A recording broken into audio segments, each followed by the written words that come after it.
Hello बच्चों, तो कैसे हो? आई होप कि सब अच्छे होंगे। एक बार फिर से आप सबका स्वागत है हमारे इस YouTube चैनल केमलॉजी क्रैकर्स में। ओके, तो भैया हम लोग अपनी जर्नी को आगे बढ़ाते हैं। याद करो, लास्ट लेक्चर में मैंने चार्ल्स का लॉ स्टार्ट किया था। चार्ल्स लॉ हमने स्टार्ट किया था और चार्ल्स जी ने यह बोला था कि एट गिवन वॉल्यूम या फिर किसी भी गिवन अमाउंट ऑफ गैस के लिए, किसी भी गिवन अमाउंट ऑफ गैस के लिए अगर आप कांस्टेंट प्रेशर पे स्टडी करते हो तो वॉल्यूम और उस गैस का टेम्परेचर एक दूसरे के डायरेक्टली प्रोपोर्शनल होंगे। क्या बोला था इन्होंने ये बोला कि, क्या बोला इन्होंने? बोला कि एट, ये बोल सकते हो for given amount of gas, for given amount of gas के गिवन अमाउंट के लिए आप अगर प्रेशर को कांस्टेंट रखते हो बेटा, तो होगा क्या? V will be directly proportional to temperature हो जाएगा। सर कैसे हुआ, एक बार बताइए। तो चलो देखते हैं। हमको पता है, हमको क्या पता है? हमको ये पता है कि PV equal to sir nRT होता है for given amount of gas, मतलब कि मोल्स जो हैं वो कांस्टेंट कर दिए। सर R पहले से ही कांस्टेंट है, प्रेशर को भी आपने कांस्टेंट कर रखा है, मतलब कि V is directly proportional to temperature होगा। मतलब कि अगर आपने प्रेशर को कांस्टेंट रखा है और आप वॉल्यूम बढ़ा रहे हो, तो टेम्परेचर भी बढ़ेगा, बशर्ते अमाउंट ऑफ गैस क्या होनी चाहिए? कांस्टेंट होनी चाहिए। सर ठीक है सर, समझ में आया क्या? अगर ये समझ में आया है तो कॉमन सेंस लगाओ बच्चा। ग्राफ अगर प्लॉट करने के लिए आ जाए कि सर वॉल्यूम और टेम्परेचर के बीच ग्राफ बनाइए, क्या होना चाहिए? Number of moles sir constant, pressure sir constant. तो कैसा प्लॉट होगा जरा यहां देखो। सर यहां से क्या आपको समझ में आया? Sir y is directly proportional to x को फॉलो कर रहा है। यस और नो? इंटरसेक्शन है क्या? नहीं है, कांस्टेंट है यहां पे एक वैल्यू, इसको बोल सकते हो y इक्वल टू c। कोई एक कांस्टेंट ले लो, चाहे m ले लो, इंटू x। सर ये y इक्वल टू mx का ग्राफ है। इंटरसेप्ट है नहीं। अगर इंटरसेप्ट है नहीं तो ओरिजिन से ग्राफ प्लॉट करना शुरू करोगे और स्ट्रेट लाइन जाएगा। सर नीचे की ओर जाएं या ऊपर की ओर जाएं? सर यहां पे जो कांस्टेंट आएगा, कांस्टेंट कैसे आएगा?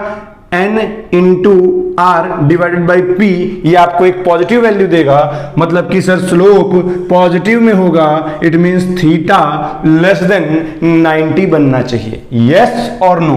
और अगर इस थीटा का आपने टेन थीटा निकाल दिया तो वो आपको dv अपॉन dt या delta v upon delta t देके जाएगा, क्योंकि हमको पता है अगर स्ट्रेट लाइन है तो हम dv अपॉन dt भी लिख सकते हैं और delta v upon delta t भी लिखा जा सकता है। अगर कोई कर्व होता तो हम delta v upon delta t नहीं लिख पाते, हम केवल dv अपॉन dt लिखते। यस और नो?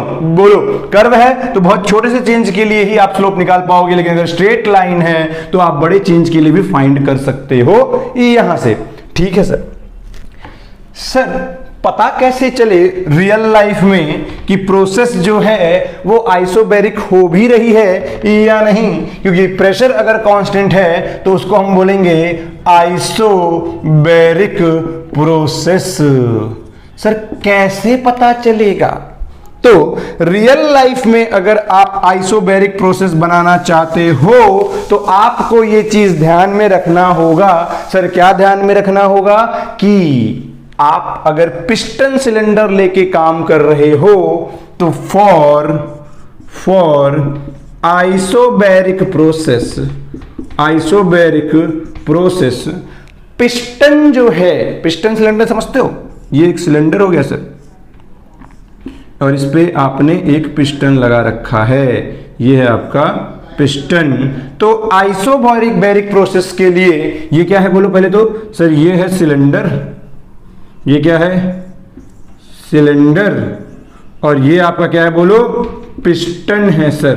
तो आइसोबैरिक प्रोसेस अगर आप बनाना चाहते हो तो आपका जो पिस्टन है वो सिलेंडर के अंदर बिल्कुल फ्रीली मूव करना चाहिए, कोई रिस्ट्रिक्शन नहीं रखना, अदरवाइज प्रेशर क्या हो जाएगा, चेंज हो जाएगा। Very good.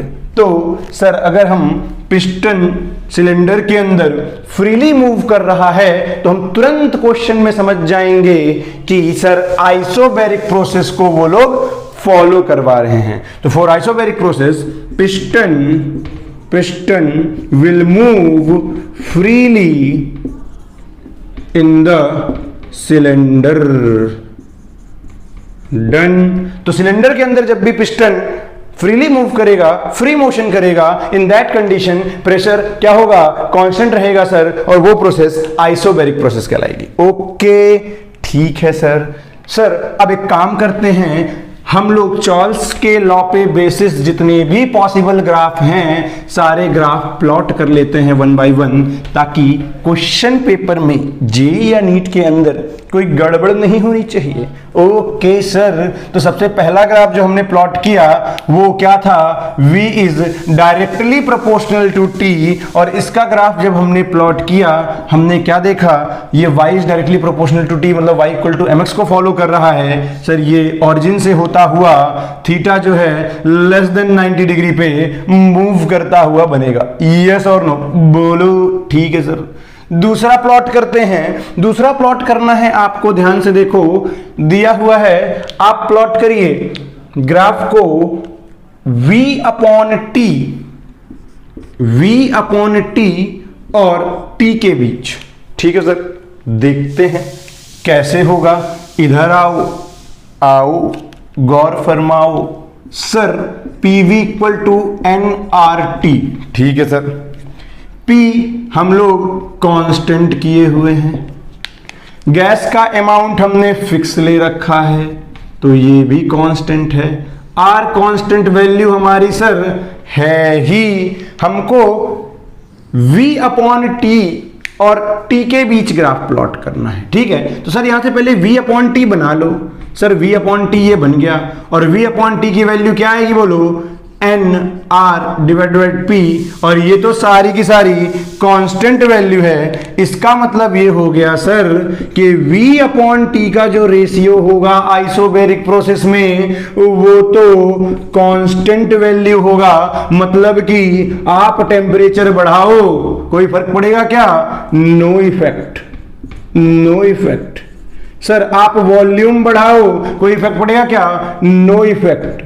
क्यों ऐसा बोल रहे हो सर, क्योंकि V अपॉन T की वैल्यू एक्चुअल में क्या हो रखी है, कांस्टेंट हो रखी है। आप टेम्परेचर कम ज्यादा करो कोई फर्क पड़ेगा नहीं पड़ेगा, वॉल्यूम कम ज्यादा करो कोई फर्क पड़ेगा नहीं पड़ेगा। इसका मतलब ये हो गया कि जब V अपॉन T और T के बीच ग्राफ प्लॉट होगा वो एक सीधा इस तरीके से पैरेलल लाइन बनेगा, जिसके इस पॉइंट चाहे इस पॉइंट चाहे इस पॉइंट चाहे इस पॉइंट चाहे इस पॉइंट पे देखो टेम्परेचर बढ़ रहा है। इस पॉइंट पे टेम्परेचर इतना, इस पॉइंट पे टेम्परेचर और बढ़ गया, इस पॉइंट पे टेम्परेचर और थोड़ा बढ़ गया, इस पॉइंट पे टेम्परेचर और बढ़ गया, बट V अपॉन T की वैल्यू हर जगह क्या है बोलो, कांस्टेंट है। ओके सर, समझ में आया, वेरी गुड। तो ये ग्राफ जब प्लॉट हुआ है तब P भी क्या है बोलो, कांस्टेंट है, और N भी क्या है, कांस्टेंट है। ये जब प्लॉट हुआ है सर, इसमें ये V और T के बीच था सर, यहां भी P जो है कांस्टेंट है और N भी क्या है, कांस्टेंट था। डन। तो ये वाला तो हमने पहले ही देख लिया था, ये हमने अभी देखा। ठीक है सर, कुछ और बनाइए। ठीक है, चलो एक और देखते हैं। हटा दूं क्या सर, हटा दीजिए। सर PV वाला ग्राफ बनाइए ना जो पिछली बार बनाए थे। ठीक है, चलो आओ इसका PV ग्राफ भी देखते हैं। तो आओ ध्यान से देखो, अगर इसका PV ग्राफ प्लॉट करोगे तो बोलो क्या होगा सर, आप बोल रहे हो पी तो कांस्टेंट है, क्योंकि चार्ल्स का रूल बोलता ही है कि प्रेशर कांस्टेंट होगा, और अगर प्रेशर कांस्टेंट होगा तो सर वॉल्यूम बढ़ाइए चाहे वॉल्यूम घटाइए, कोई इफेक्ट आएगा प्रेशर पे क्या? Sir no effect, no effect. जब प्रेशर पहले से ही कांस्टेंट है तो वॉल्यूम कम ज्यादा करने से क्या कोई फर्क पड़ने वाला है? सर कोई फर्क नहीं पड़ने वाला है, और अगर कोई फर्क नहीं पड़ने वाला है तो बेटा जी प्रेशर भी कॉन्स्टेंटली मूव करेगा। इसका भी ग्राफ अगर प्लॉट करोगे तो कुछ स्ट्रेट लाइन ही आएगी इस तरीके से, जो कि एक्स एक्सिस के पैरेलल होगी। सर P कांस्टेंट है और N भी कांस्टेंट है। सर ये तीसरा ग्राफ भी हमको समझ में आ गया। अगर तीसरा भी आ गया है तो इस बार रो और टेम्परेचर के बीच ग्राफ बनाते हैं। आओ देखो सर, ये लीजिए, इस एक्सिस में हमने रो ले लिया, इस एक्सिस में हमने टेम्परेचर ले लिया। क्या हम लोग ये वाला रिलेशन पता है क्या हमें? P upon rho equal to RT upon MW। हाँ सर जानते हैं। ओके सर प्रेशर तो कांस्टेंट है, ठीक है कोई बात नहीं। एक काम करो, 1 upon rho equal to R upon MW into P हो जाएगा, और T मैंने बाहर कर लिया। क्या ये वैल्यू कांस्टेंट है सर? हाँ सर, क्योंकि R भी कांस्टेंट, MW भी कांस्टेंट, P भी कांस्टेंट। मतलब कि rho is inversely proportional to temperature होगा सर। अरे हाँ, क्या यहाँ पे इनकी पावर का रेशियो 1:1 है क्या? अरे हाँ सर, और अगर पावर का रेशियो 1:1 है तो सर ये तो हम जानते हैं सर, इसका ग्राफ जो प्लॉट होगा वो रेक्टेंगुलर हाइपरबोला होगा। क्या होगा बोलो? Rectangular hyperbola. कोई डाउट किसी को? No sir, very good. Sir एक और ग्राफ प्लॉट करिए। ठीक है, इस बार हम कुछ कंडीशन देंगे आपको। अरे ठीक है दे दो भाई। ग्राफ प्लॉट करना है कैसा? तो देखो ध्यान से देखना, ध्यान से देखना। ठीक है बच्चों, तो अभी तक हमने चार्ल्स लॉ पे ये सारे ग्राफ बना लिए। ओके, अब जो है एक बहुत इंपॉर्टेंट सा कॉन्सेप्ट है, वेरी वेरी इंपॉर्टेंट बात समझने वाली है। कैसी बात है सर? तो बात है बेटा एब्सोल्यूट जीरो की कहानी। ये क्या होता है सर? एब्सोल्यूट जीरो बोलते किसको है सर? तो सुनो, एक्चुअल में तुमने केल्विन स्केल पढ़ा है, यस और नो? तुमने डिग्री सेंटीग्रेड स्केल पढ़ा है, यस और नो? अरे ये क्या होते हैं सर? अरे टेम्परेचर मेजर करते हो ना डिग्री सेंटीग्रेड में और केल्विन में। हाँ सर करते हैं। तो ध्यान से सुनो, एक कॉन्सेप्ट है एब्सोल्यूट जीरो का, वहीं से तो केल्विन स्केल की उत्पत्ति हुई है भैया। केल्विन स्केल वहीं से ओरिजिनेट हुआ है। सर कैसे? समझाइए, इसीलिए तो आए हैं। देखो सर, हमको पता है 0 डिग्री सेंटीग्रेड, यस और नो? सब जानते हैं। 0 डिग्री सेंटीग्रेड को अगर केल्विन में कन्वर्ट करते हो तो तुम लोग लिखते हो सर 273 केल्विन। एक काम करो, पीछे आते जाओ, और अगर सही डेटा लिखना है तो 273.15 लिख लो, इतने केल्विन लिख लो। चलो पीछे आते जाओ तो कभी ना कभी -273.15 केल्विन पे जाओगे, सॉरी डिग्री सेंटीग्रेड पे जाओगे, यस और नो? भाई इसको माइनस में लेते आओ, -1 -2 -3 -4 ऐसे आते आते आते आते -273.15 डिग्री सेंटीग्रेड कभी ना कभी तो आओगे। हाँ सर आएंगे। वैसे ही इसको लेके जाओगे तो ये कम होते होते होते इस पर्टिकुलर पॉइंट पे क्या हो जाएगा सर? 0 केल्विन, यस और नो? मतलब कि क्या समझ में आया? 0 डिग्री सेंटीग्रेड से टेम्परेचर कम करते जाओ किसी का, कम करते करते करते -273.15 डिग्री सेंटीग्रेड लेके जाओ, मतलब कि 273 केल्विन को कम करोगे तो 0 केल्विन तक पहुंच जाओगे। बात दोनों बराबर है सर। ठीक है, बात बराबर है सर। मेरा क्वेश्चन ये है, कभी सोचे हो -273.15 डिग्री सेंटीग्रेड से कम टेम्परेचर भी होता है क्या? कभी तुमने अगर टेम्परेचर को पढ़ा है तो -273.15 से कम टेम्परेचर मतलब -280 डिग्री सेंटीग्रेड, यस और नो, और कम करते जाओ -300 डिग्री सेंटीग्रेड टेम्परेचर। पढ़े हो कभी? नहीं सर, ऐसा तो नहीं पढ़े हैं। क्यों नहीं पढ़े हो? कॉमन सेंस लगाओ। क्योंकि जो हमारा एब्सोल्यूट जीरो है, जो हमारा एब्सोल्यूट जीरो है, वो एक्चुअल में डिग्री सेंटीग्रेड पे कन्वर्ट करने पे -273.15 डिग्री सेंटीग्रेड आता है। ठीक है सर? मतलब सर अभी भी थोड़ा कंफ्यूज हो रहा है।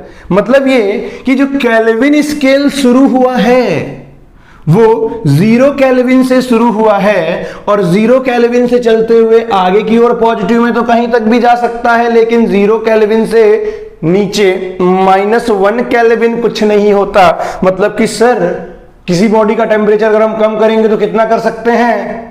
सर 0 केल्विन तक ले जा सकते हो अगर आपने प्रेशर कांस्टेंट रखा हुआ है तो। सर प्रेशर कांस्टेंट रखा हुआ है तो का मतलब आओ समझें। चार्ल्स ला अंकल बोलते हैं कि प्रेशर अगर कांस्टेंट हो, प्रोसेस आइसोबैरिक हो, तो हमको पता है V is directly proportional to T लिख सकते हो। यस और नो बोलो। या ये कैसे आया सर? तो देख लो, PV इक्वल टू nRT, यहां पे V equal to nR divided by P into T। n की वैल्यू नंबर ऑफ मोल्स या अमाउंट ऑफ गैस कांस्टेंट है। अगर अमाउंट ऑफ गैस कांस्टेंट है सर जी, तो नंबर ऑफ मोल्स कांस्टेंट रहेंगे gas के। ठीक है सर? ओके सर, यहां से ये समझ में आ गया कि V इक्वल टू ये एक कांस्टेंट वैल्यू होगी। मान लिया इसकी वैल्यू आ गई स्मॉल m और T, ये बन गया आपका रिलेशन। यहां से V is directly proportional to T आप लिख सकते हो। यस और नो बोलो। हाँ सर लिख सकते हैं। ठीक है, अगर मैं बोलूं कि V2 by V1 equal to T2 by T1 है तो किसी को कोई दिक्कत, कोई दर्द? बोलो नो सर, क्योंकि V और T एक दूसरे के डायरेक्टली प्रोपोर्शनल हैं, तो V2 upon V1 equal to T2 upon T1 direct लिखा जा सकता है। कैसे लिखा जा सकता है ये मैंने पहले बता रखा है। ओके ठीक है sir.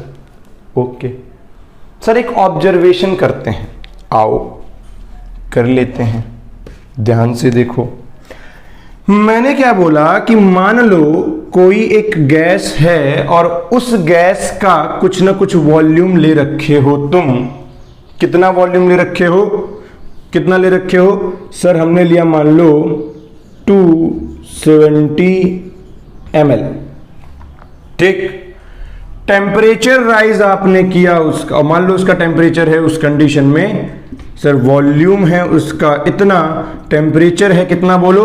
0 degree centigrade. Just imagine थोड़ी देर के लिए, अगर आप टेम्परेचर को बढ़ा करके 1 डिग्री सेंटीग्रेड कर देते हो, मतलब आपने उसकी बॉडी का टेम्परेचर 1 डिग्री सेंटीग्रेड से बढ़ा दिया। हमको पता है V is directly proportional to T। V जिस रेट से बढ़ेगा T भी उसी रेट से बढ़ेगा।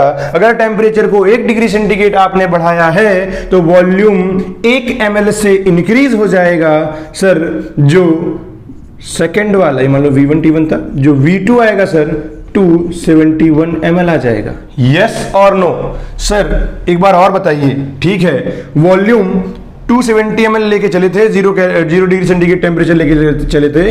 इस बार टेम्परेचर हमने कर दिया 10 डिग्री सेंटीग्रेड, 0 से 10 तक टेम्परेचर बढ़ा दिए, मतलब टेम्परेचर को 10 डिग्री सेंटीग्रेड से इंक्रीज किया, तो सर वॉल्यूम जो है वो भी 10 से इंक्रीज हो जाएगा और 280 ml हो जाएगा। यस और नो? वेरी गुड सर, समझ में आ रहा है। क्यों? क्योंकि V जिस रेट से बढ़ेगा T भी उसी रेट से बढ़ेगा, और T जिस रेट से बढ़ेगा उसी रेट से V भी इंक्रीज होगा। ठीक है सर? ओके, इस बार हमने टेम्परेचर किया -1 डिग्री सेंटीग्रेड। सर 0 से 1 डिग्री सेंटीग्रेड टेम्परेचर कम कर दिया। ठीक है, और टेम्परेचर कम होगा तो वॉल्यूम भी कम होगा, मतलब वॉल्यूम भी 1 से कम हो जाएगा। सर उस समय वॉल्यूम आ जाएगा कितना, बोलो 269 ml। ठीक है सर, ठीक है, कर दीजिए। सर हम टेम्परेचर को 10 डिग्री सेंटीग्रेड से करेंगे तो लो -10 डिग्री सेंटीग्रेड लेके चले गए, तो सर वॉल्यूम जो है ये तुम्हारा क्या था, ये T3 V3 T3 था ना यार, V3 T3 V4 T4 T5 हम लेके चले गए कितना, -10 डिग्री सेंटीग्रेड, तो वॉल्यूम भी कितना हो जाएगा बोलो, ये आपका इनिशियल कंडीशन था, यहीं से सब कुछ देख रहे हैं, वॉल्यूम भी 10 से कम हो जाएगा सर। V5 मेरे को मिलेगा 260 ml, मतलब कि टेम्परेचर कम कर रहे हैं तो वॉल्यूम कम होता जा रहा है। ठीक है सर, ठीक है, ठीक है, समझ में आ रहा है, ये आ रहा है ना, मतलब कि टेम्परेचर जितना कम करोगे वॉल्यूम उतना कम होगा। यस और नो, डन, ये मानते हो। आओ एक चीज दिखाते हैं, एक ऑब्जर्वेशन देखते हैं, ध्यान से समझना, मजा आ जाएगा। हमने क्या देखा कि V is directly proportional to T जब प्रेशर जो है कांस्टेंट है और number of moles of the gas भी कांस्टेंट है सर, तो हमने यहां से V2 by V1 equal to T2 by T1 लिख लिया। ओके, ठीक है सर, लिख लिया। अब सुनो ध्यान से, बहुत ध्यान से, मान लो T1 टेम्परेचर है 0 डिग्री सेंटीग्रेड और T2 आया कितना, 0 प्लस, बोल सकते हो 0 प्लस T डिग्री सेंटीग्रेड। मान लो T डिग्री सेंटीग्रेड से आपने टेम्परेचर बढ़ा दिया, डिग्री सेंटीग्रेड में मत लिखो, इसको उस पे लिखो, केल्विन पे, ज्यादा अच्छा है। मान लो T1 जो था 0 डिग्री सेंटीग्रेड, मतलब कि 273 केल्विन था सर। जो T2 टेम्परेचर आया, आपने उसके टेम्परेचर को T डिग्री सेंटीग्रेड से बढ़ा दिया है। टेम्परेचर में राइज कितना किया बोलो, temperature rise small T degree centigrade मान लो आपने टेम्परेचर को बढ़ा दिया है, तो कितना हो जाएगा final temperature, sir final temperature 273 plus T। Yes और नो, बोलो क्लियर है क्या? ठीक है सर, इतने केल्विन हो जाएगा। ओके, तो नो डाउट सर, जब T1 टेम्परेचर था तो उसके करस्पॉन्डिंग कुछ ना कुछ वॉल्यूम रहा होगा, V1 मान लो वो V0 था, और जब तुम्हारा T2 टेम्परेचर आया तो उसके करस्पॉन्डिंग सर कुछ ना कुछ वॉल्यूम रहा होगा, V2 को मान लिया V है। क्या मैं ये पूरा का पूरा डेटा यहां रख दूं? हाँ सर, रख दीजिए। चलो, V2 की जगह V रख दिया, V1 की जगह V0 रख दिया, इक्वल टू T2 की जगह 273 प्लस T रख दिया, डिवाइडेड बाई, चाहे तो 273.15 रखो, ज्यादा अच्छा लगेगा और सही से सारा डेटा आ जाएगा अपने पास। ठीक है, ओके, तो ये हो जाएगा 273.15 प्लस T डिवाइडेड बाई, ध्यान से समझना, डिवाइडेड बाई T1, और T1 कितना है 273.15। सर इसको सॉल्व करते हैं, तो आओ सॉल्व करते हैं। V upon V0 equal to क्या बनेगा सर, इसको यहां से भी डिवाइड करो, इसको इसके साथ भी डिवाइड करो, तो 273.15 divide by 273.15 plus T upon 273.15। Sir ये कट के 1 हो जाएगा, मतलब यहां से V divided by V0 equal to 1 plus T upon 273.15 आएगा। किसी को कोई दिक्कत? नो सर, कोई दिक्कत नहीं है। ठीक है, ये हमारा निकल गया, बस थोड़ा सा और वेट करें और अभी आपका रिजल्ट आने वाला है। तो ध्यान से देखो, ध्यान से देखो सर, यहां से final volume equal to initial volume 1 plus T upon 273.15 हो गया है। ठीक है, ये हमारा रिलेशन निकल गया वॉल्यूम, इनिशियल वॉल्यूम और टेम्परेचर राइज आप कितना कर रहे हो उस पे। मान लो थोड़ी देर के लिए आपने टेम्परेचर को कर दिया -273.15 डिग्री सेंटीग्रेड, तो क्या होगा सर? वैल्यू रख के देख लेते हैं। टेम्परेचर को इतने से डिक्रीज कर दिया, T का मतलब क्या हुआ? -273.15 डिग्री सेंटीग्रेड, मतलब टेम्परेचर राइज था। ये क्या हो गया? टेम्परेचर इतने से कम किया। और अगर इतने से कम किया तो V equal to V0 1 plus minus, या प्लस लिख लो अभी, -273.15 डिवाइड बाई 273.15, इससे ये कैंसिल आया कितना? 1। यहां से V equal to V0 1 minus 1। Sir ये तो 0 हो गया। ओहो सर ये तो 0 हो गया, मतलब कि हम तो वॉल्यूम लेके चले रहे, टेम्परेचर कम करते गए, वॉल्यूम ही गायब हो गया। ये क्या बात हुई? ऐसा थोड़ी होता है। अरे होता है, सामने तो पूरा डिराइव किया है बालक।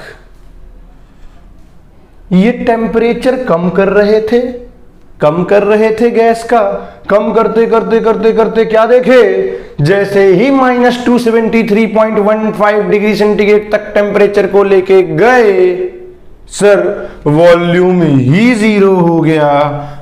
ओहो, इसका मतलब सर पूरी गैस ही खत्म हो गई? नहीं, पूरी गैस खत्म नहीं है बेटा। अगर तुम रियल में बात करोगे तो गैस खत्म नहीं होती। अगर ये आइडियल गैस होती तो हम जरूर बोल देते कि वॉल्यूम उस गैस का 0 हो चुका है, लेकिन आइडियल नाम की चीज न कभी थी, न कभी होगी और ना है। ठीक, तो मतलब सर कुछ ना कुछ वॉल्यूम बच जाएगा, लेकिन वो पूरी की पूरी गैस इस टेम्परेचर पे क्या होगी? या तो लिक्विफाइड हो चुकी होगी या तो सॉलिडिफाइड हो चुकी होगी। डन? समझ में आया क्या? मतलब कि वो टेम्परेचर, इसी टेम्परेचर को बोला जाता है एब्सोल्यूट टेम्परेचर, कि वो टेम्परेचर जिसपे कि कोई गैस का वॉल्यूम लगभग 0 या 0 हो जाए, एब्सोल्यूट टेम्परेचर कहलाता है। और इसी को लॉर्ड केल्विन जी ने क्या बोला? लॉर्ड केल्विन जी ने क्या बोला कि यही है हमारा 0 केल्विन। जो टेम्परेचर माइनस का 273.15 डिग्री सेंटीग्रेड आपने निकाला था, इसी को लॉर्ड केल्विन जी ने क्या बोला? सर एब्सोल्यूट जीरो बोला। मतलब इससे नीचे तो कुछ है ही नहीं। एब्सोल्यूट 0 मतलब कि 0 केल्विन। और यहीं से केल्विन स्केल पिक्चर में आया। और कॉमन सेंस वाली बात है सर, अगर आप टेम्परेचर केल्विन में चाहते हो तो आप क्या करो? कॉमन सेंस लगाओ, टेम्परेचर इन डिग्री सेंटीग्रेड पे 273.15 ऐड कर दो, वो आपको केल्विन में कन्वर्ट होकर के मिल जाएगा। क्यों? क्योंकि कॉमन सेंस लगाओ। अगर मैं बात करूं, मेरे को यहाँ पे 0 केल्विन चाहिए, तो यहाँ 0 केल्विन रखने के लिए यहाँ टेम्परेचर डिग्री सेंटीग्रेड में कितना रखना पड़ेगा? इतना, और 0 केल्विन आ जाएगा। मतलब कि अगर आप टेम्परेचर को डिग्री सेंटीग्रेड से केल्विन में या केल्विन से डिग्री सेंटीग्रेड में करना चाहते हो, आप ये फॉर्मूला यूज करते हो। हम करते भी हैं इसको यूज, ये यहीं से आया था, चार्ल्स के लॉ से। समझ में आया क्या? बोलो। तो ये था पूरा फंडा किसका? एब्सोल्यूट 0 का। और एब्सोल्यूट 0 का अब ये ग्राफ प्लॉट कर लें एक बार। चलो तो सर ग्राफ प्लॉट कर लेते हैं। एक काम करते हैं, फाइनल रिलेशन हमारा ये बना था, इसको उठा के देखते हैं और यहां से चाहे ये वाला ले लो, है ना, उसका एक ग्राफ प्लॉट करके देख लेते हैं। तो ध्यान से देखो सर कैसा ग्राफ प्लॉट होगा। तो ग्राफ देखो सिंपल है। हमने क्या देखा है, पहले इसको मॉडिफाई कर लो थोड़ा सा। अब ये सब तो हो गया सर, इसको मॉडिफाई करके देख लेते हैं। V इक्वल टू अंदर रन करा दो sir, V0 plus V0 divided by 273.15 into T। अगर आप फाइनल वॉल्यूम और टेम्परेचर राइज या डिक्रीज के बीच ग्राफ प्लॉट करना चाहते हो तो ध्यान से देखो, ये है फाइनल वॉल्यूम, ये टेम्परेचर राइज या डिक्रीज। कॉमन सेंस लगाओ, सर ये हमको कुछ दिखाई दे रहा है, हम जानते हैं इसको। अरे कैसे? ये y equal to sir mx plus C को फॉलो कर रहा है। यहां इंटरसेक्शन क्या है? v0 है सर। यहां जो स्लोप है वो v0 डिवाइडेड बाई 273.15 है सर। ओके, मतलब सर इंटरसेक्शन है वो भी पॉजिटिव में, मतलब सर पॉजिटिव y एक्सिस में थोड़ा ऊपर चले जाओ सर। चले गए। ये हो गया तुम्हारा क्या, बोलो? ये वैल्यू हो गई तुम्हारी कितनी? v0। ठीक है, ये एक्सिस को पीछे खींच लो क्योंकि हमको पता है ग्राफ हमारा पीछे बनने वाला है। ऊपर जाने के बाद यहां से एक पैरेलल लाइन खींच लो जो कि एक्स एक्सिस के पैरेलल हो, टी के पैरेलल हो। अब यहां से हमारा ग्राफ प्लॉट होना स्टार्ट होगा, और जब यहां से स्टार्ट होगा तो हम स्लोप को देखेंगे। ऊपर जाना है या नीचे आना है? सर स्लोप पॉजिटिव में है, सर स्लोप पॉजिटिव में है तो सर ऊपर ही जाना है। पीछे बढ़ा दो, चले आए इधर। सर ये हो गया कितना? थीटा। अगर इसका tan थीटा बेटा निकालोगे तो कितना आएगा? सर tan थीटा निकालेंगे तो v0 अपॉन 273.15 आना चाहिए। Done, very good. इसी को बोलते हैं हम लोग m या स्लोप। ठीक है सर। सर ये पॉइंट तो 0 डिग्री सेंटीग्रेड था, ये माइनस आते आते आते आते आते आते आते ये कौन सा टेम्परेचर हुआ सर? सर ये वो टेम्परेचर है जिसपे वॉल्यूम किसी भी सब्सटेंस का क्या हो चुका है? सर 0 हो चुका है। वॉल्यूम यहां पे क्या हो रखा है?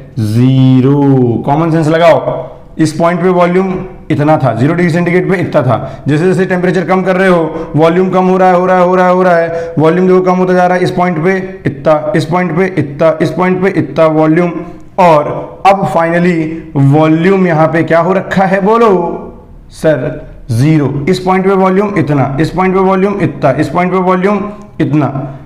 कॉमन सेंस लगा लो ना। इस पॉइंट पे सर इतना वॉल्यूम, इस पॉइंट पे बोलूं सर इतना वॉल्यूम, इस पॉइंट पे सर इतना वॉल्यूम, और जैसे जैसे नीचे आ रहे हो वॉल्यूम घटते जा रहा है।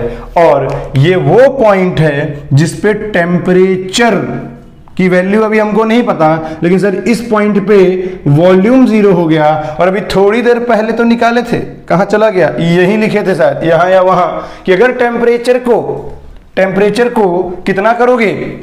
देख लो, यहीं पे निकाले थे, देखो जल्दी से। अगर टेम्परेचर को हमने रखा था -273.15 डिग्री सेंटीग्रेड, तो V इक्वल टू आया था V0, और ये कितना आ गया था बोलो? यहां रखो, यहां रखो। V0 1 -1 आ गया था, मतलब V इक्वल टू 0 आया था। V इक्वल टू 0 रखने के लिए सर टेम्परेचर को कितना डिक्रीज करना पड़ेगा? 0 से -273.15 डिग्री सेंटीग्रेड तक। मतलब ये टेम्परेचर सर कितना है? माइनस का 273.15 डिग्री सेंटीग्रेड, और इसी को बोला गया क्या? 0 केल्विन। तो आई होप कि आप लोग को एब्सोल्यूट, इसी को बोलते हैं एब्सोल्यूट 0, इस टेम्परेचर तक आते आते किसी भी सब्सटेंस का वॉल्यूम क्या हो जा रहा है? बोलो 0 हो जा रहा है।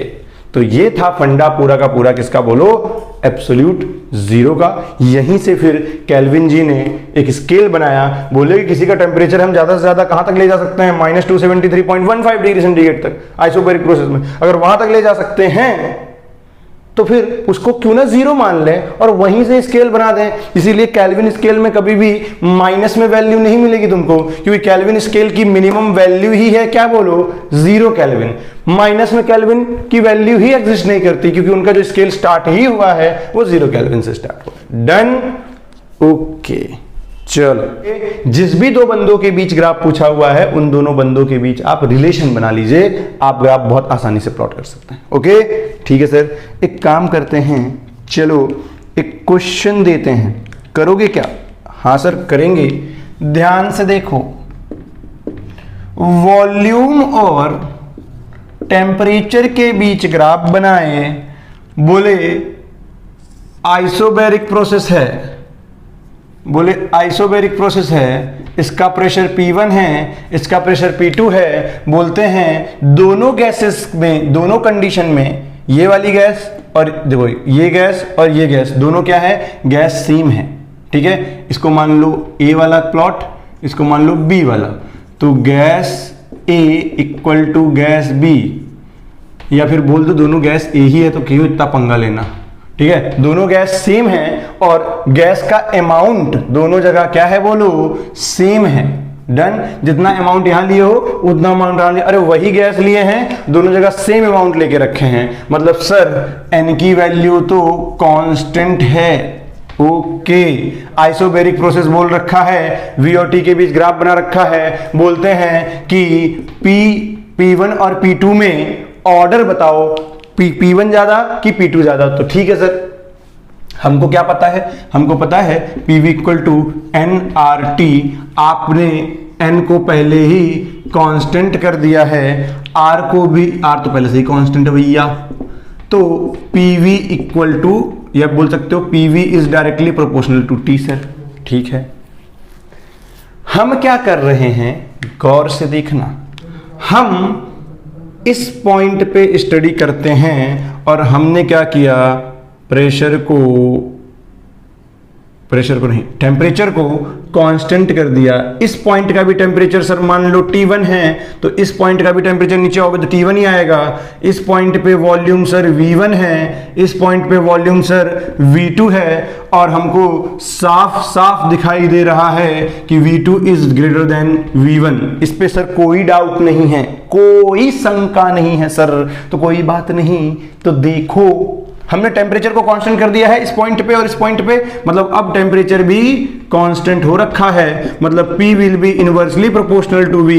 सर V अगर बढ़ेगा तो P घटेगा, यस और नो। डिनोमिनेटर बढ़ेगी तो वैल्यू कम हो जाएगी, अगर V बढ़ेगा तो P घटेगा। सर V2 ज्यादा है V1 से, तो P1 जो होगा सर, सॉरी P2 जो होगा वो कम होगा P1 से, सर ये ऑर्डर बनेगा। डन, क्लियर है क्या? वॉल्यूम अगर ज्यादा है तो उससे करस्पॉन्डिंग प्रेशर कम हो जाएगा, क्योंकि इनवर्सली प्रोपोर्शनल रिलेशन है। आई होप कि ये हम अच्छे से जानते हैं। क्लियर है? Very good.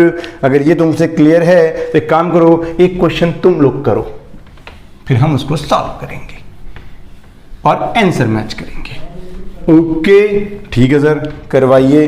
अरे बेटा मान लो आपने ग्राफ प्लॉट किया है, देखो ध्यान से, आपने ग्राफ जो प्लॉट किया है वो प्लॉट किया है रो और टेम्परेचर के बीच, मतलब डेंसिटी और टेम्परेचर के बीच है। Again number of moles of the gas क्या है, कांस्टेंट है, और आपने दोनों टाइम पे सेम गैस ले रखी है, सेम अमाउंट पे ले रखी है, ठीक है। आर कांस्टेंट वैल्यू सर होती ही है। अब हमको ये पता होना चाहिए कि रो और टेम्परेचर के बीच जब ग्राफ प्लॉट होगा for Charles law isobaric process में, तो कैसा प्लॉट होता है हम जानते हैं सर। जो ग्राफ प्लॉट होता है वो कुछ ऐसा होता है, रेक्टेंगुलर हाइपरबोला।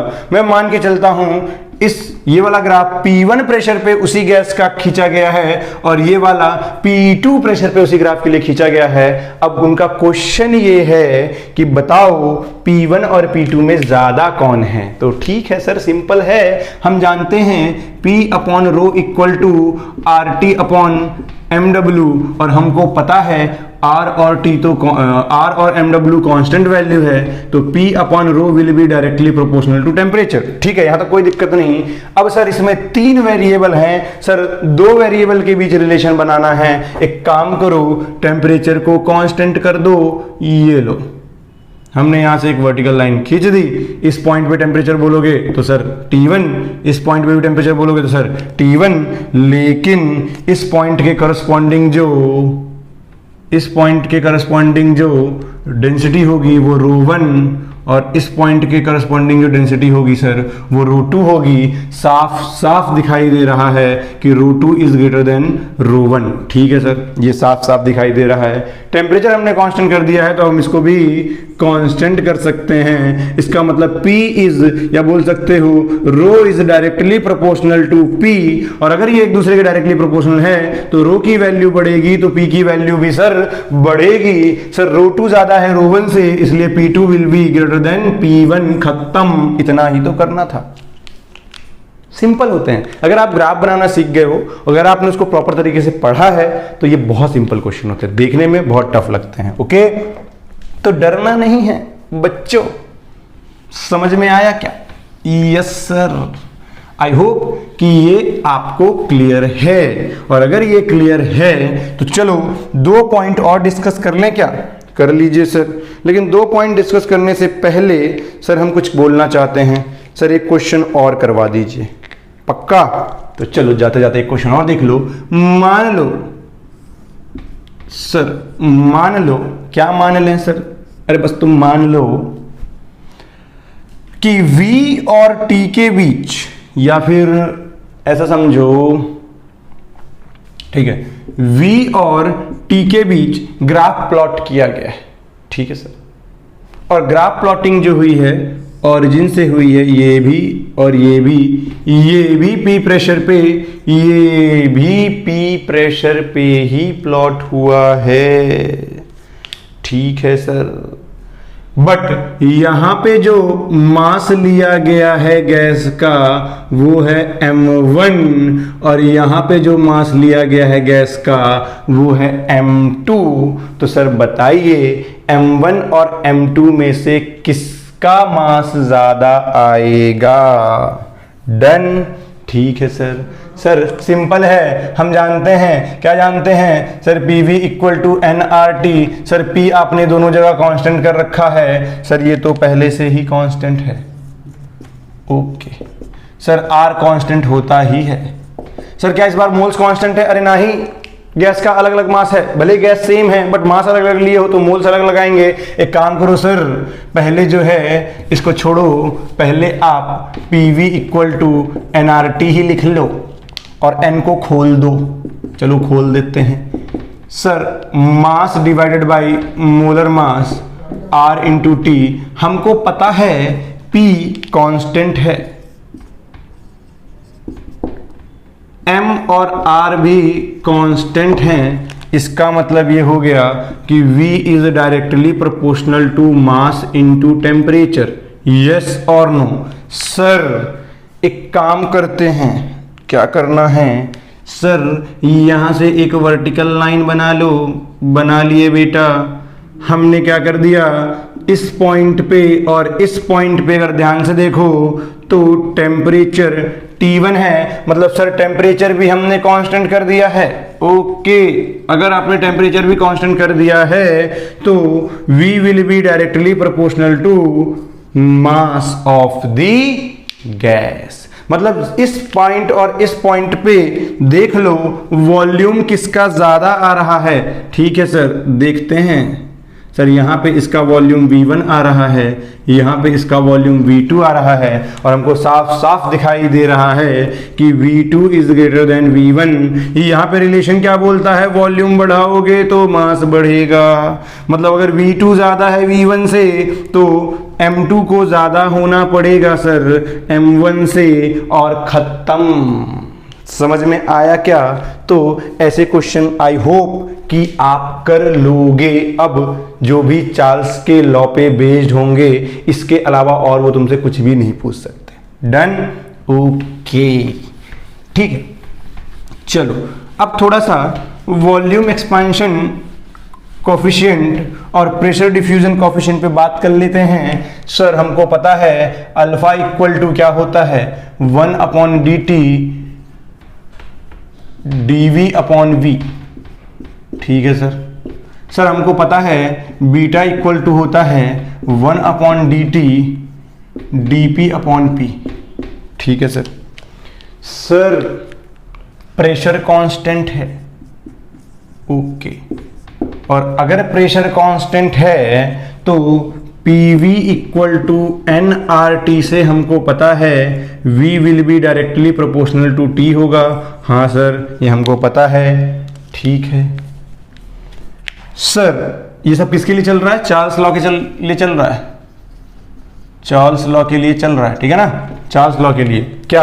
अल्फा और बीटा की value, pressure diffusion coefficient, pressure बोलो ये हो गया क्या बोलो, ये वॉल्यूम एक्सपांशन कोएफिशिएंट, ये हो गया प्रेशर डिफ्यूजन कोएफिशिएंट, ठीक है ना। ओके सर, ये दोनों एक दूसरे के डायरेक्टली प्रोपोर्शनल है, इसका मतलब dv upon v will be equal to dt upon t।